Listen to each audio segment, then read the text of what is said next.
That debilitating back pain can feel like a life sentence. And we all do it, right? We immediately jump to conclusions. Maybe it's a slip disc or sciatica or just plain old arthritis.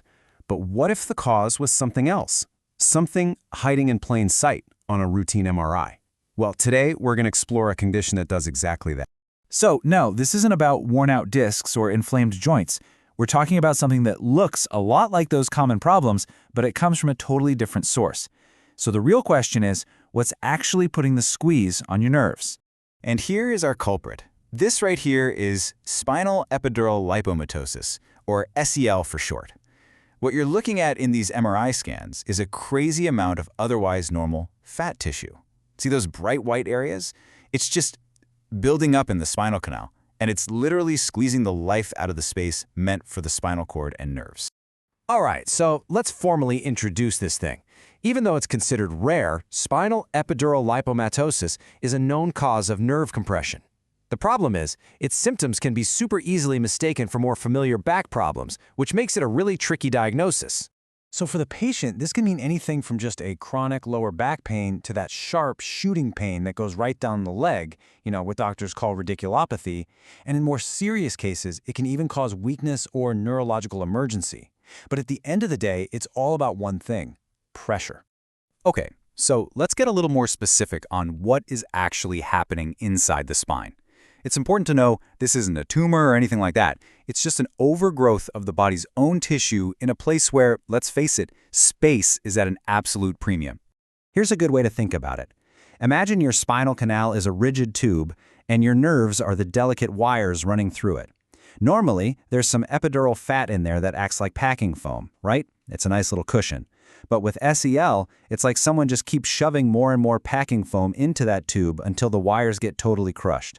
The fancy medical term is a diffuse hypertrophy of unencapsulated adipose tissue, which really just means a massive overgrowth of fat where it has no business being. And this is a fantastic illustration of how SAL is diagnosed and graded. So when a radiologist looks at an MRI, they're measuring the ratio of that epidural fat to the dural sac, which is the space that holds the nerves. And you can see it right here. The more that fat builds up, the more it squishes that sac. It goes from a nice, healthy, round shape to a compressed kind of Y shape in the really severe cases. Okay, so the big question is, what triggers this overgrowth?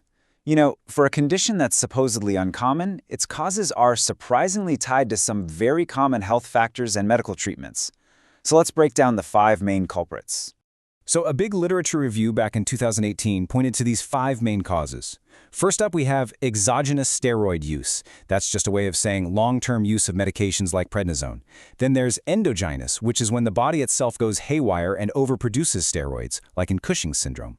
After that, you've got obesity, some pretty rare cases caused by surgery, and finally, my favorite, idiopathic, which is just a medical way of saying we honestly have no idea what caused it. And this chart, wow, it really tells the story, doesn't it? The 2 biggest drivers are just crystal clear. More than half of all cases are linked to long-term steroid use, the kind of medication prescribed for all sorts of other conditions. Then nearly a quarter are tied to obesity. So you add those 2 up, and bam, that's about 80% of all SCEL diagnoses right there. Okay, so we know what it is, and we know what causes it. But who actually gets it? Well, a really interesting study out of Korea by a researcher named Park and his colleagues gives us a fantastic snapshot of the typical patient. So what they did was look at a bunch of patients who were already getting an MRI for back or leg pain, and they found that 1.1% of them had this condition. Now, to put that in perspective, think about it like this. For every 100 people in that group, people who already had symptoms, about 1 of them had SEL as a possible reason for their pain. And get this, the average age of diagnosis was almost 70 years old. That really suggests that SEL is a condition that tends to pop up later in life, which makes sense, right? It likely happens after years and years of exposure to those risk factors we talked about, like a high BMI or being on steroid meds. This table gives us a really clear snapshot. So the number 1 complaint, that classic combo of lower back pain and pain shooting down the leg. And what else is common? High blood pressure or hypertension, which seems to go hand in hand with it. The problem area is almost always at the very bottom of the spine, at the L5-S1 level. And here's something really interesting. The study found that men were more than twice as likely to get this diagnosis as women. All right, so this leads us to the most important question, right? What can we do about it? Well, the good news is, once it's diagnosed, there are some pretty clear paths for treatment. They basically fall into two main camps: conservative and surgical. Now, these two strategies have very different goals. The conservative route tries to shrink the fat by tackling the root cause, so that means losing weight if obesity is the problem, or working with your doctor to carefully reduce steroids if that's even possible. Surgery, on the other hand, is more of a direct mechanical fix. A surgeon goes in, performs what's called a laminectomy. That's where they remove a little piece of the vertebra to make more room, and then they physically go in and remove or debulk that excess fatty tissue. But, the decision to operate is a really big deal. It's not something they jump to. Surgery is generally the last resort.